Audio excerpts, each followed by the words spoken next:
That day, I told myself I found a girl who shall bear my name, with whom I shall share my dreams, and together shall face tomorrow. Only with you, I believe that I can fulfill my dreams in his new life.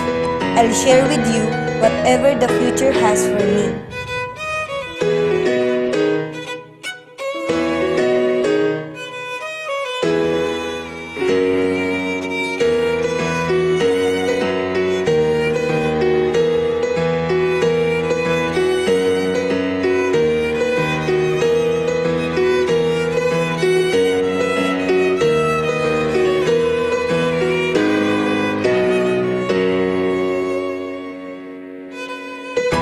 For me, wedding's a special moment in someone's life.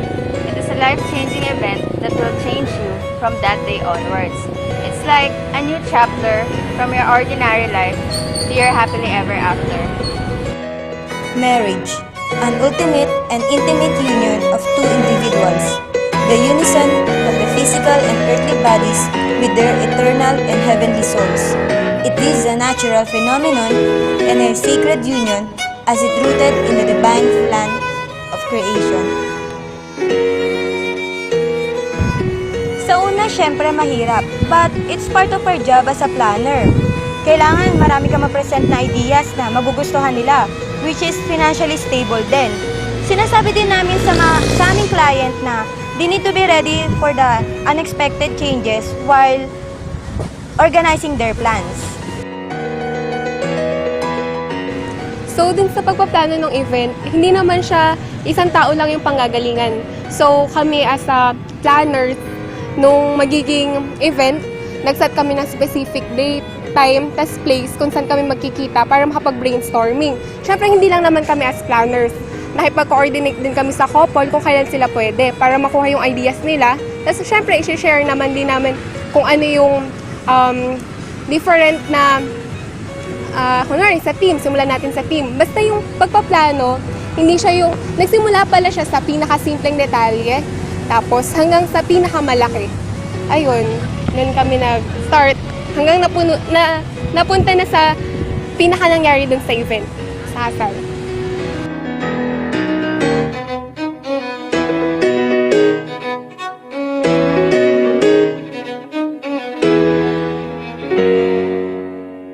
Hindi naman pambobola kung sasabihin kung lahat ng babae ay maganda.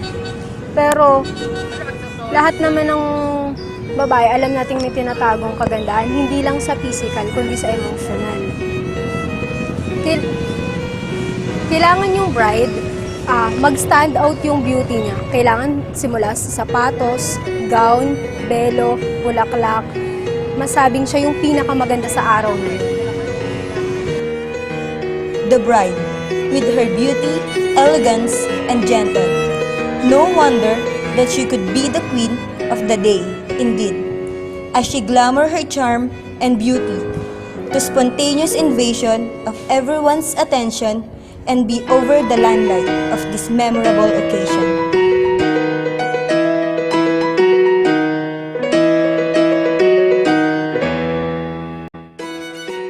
Siyempre, beauty sleep.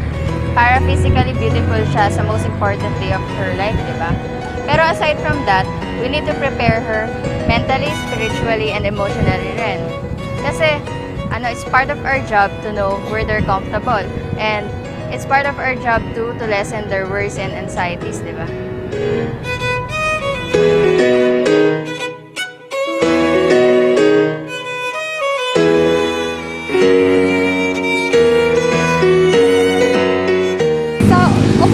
Tapos sa tingin ko naman, halos lahat ng babae ang masasabi sa isang groom ay hindi lang siya man, hindi lang siya yung a grown-up boy na sa age, kumbaga hindi lang yung number na, yung age nga niya yung nakapagpakita na pwede na siyang magkasawa. So para sa akin si groom ay, kumbaga hindi siya physically prepared pero emotionally prepared. Tapos, especially hindi during the wedding, but after the wedding, yung events na mangyayari sa buhay nila. Doon ko masasabi na yung isang lalaki, isang grown-up man ay tunay na pwede nang makipag-commit So, as a group, yun yung aking The bridegroom. He will be the protector of her bride's life. His arms will be the protector of his bride's life. His steel arms shall be the defender to endure different conditions in life, in bitterness and in sweetness, for better and for worse.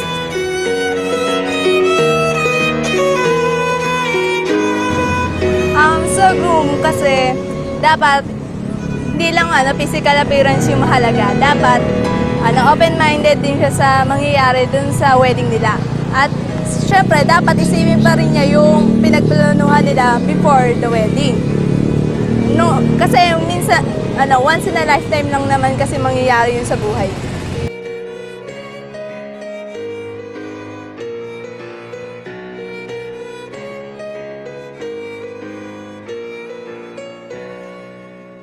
Gusto ko yung ginagawa ko as a planner. I'm patient and open-minded. Pagdating naman sa pagpaplano, gusto ko precise yun and organize lahat ng mga plans. Among the entire event, processional parade of the sponsors and attendees captures everyone's attention by the shining, shimmering, glimmering, and emulsific dresses and attires of the ladies and gentlemen, by which it glistens the honorable way of the bride, the aisle.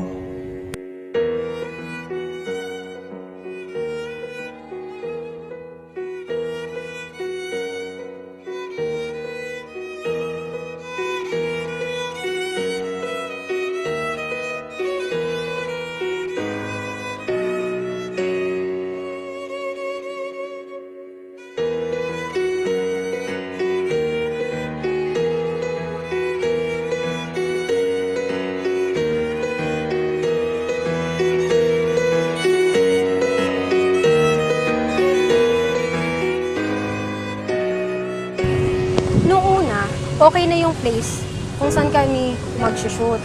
Tapos, after nun, pagdating namin dun sa mismong place, tsaka namin nalaman na hindi pala siya pwedeng gamitin. Kaya ngayon, dun, as a planners, nag-isip kami ng alternative way kung saan naman kami ngayon pwedeng mag-shoot. At yun, okay naman na.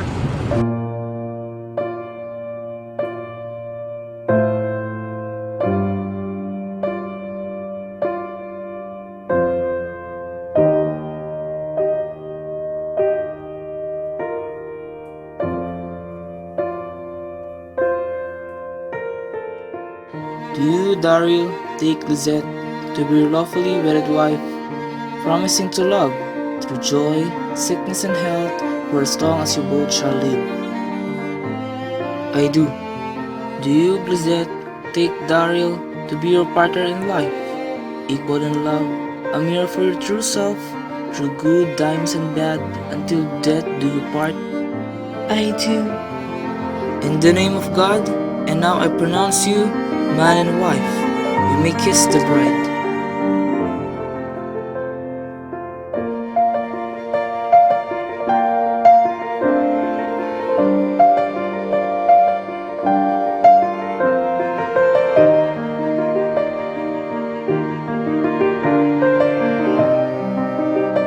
Tossing up the bridal bouquet. It was believed that the bride could pass along good fortune to others. In order to obtain this fortune, spectators would try to tear away pieces of bride's clothing and flowers. In an attempt to get away, the bride could toss her bouquet into the crowd.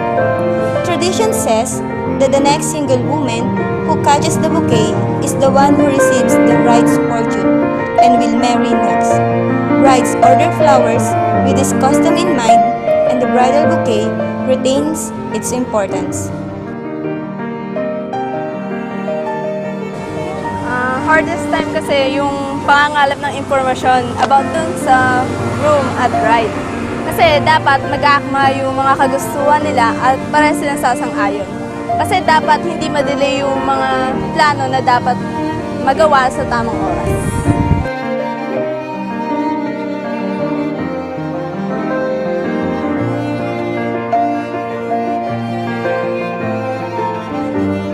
A wedding reception is a party held after the completion of a marriage ceremony. It is held as hospitality. for those who have attended the wedding, hence the name reception. The couple receives society in form of family and friends for the first time as a married couple. Hosts provide their choice of food and drink. Although a cake is popular, entertaining guests after a wedding ceremony is traditional in most societies and can last anywhere from half an hour to many hours or even days. In some cultures, separate wedding celebrations are held for the bride's and groom's families. I've died every day waiting for you. Darling, don't be afraid. I have loved you for 1,000 years. I love you for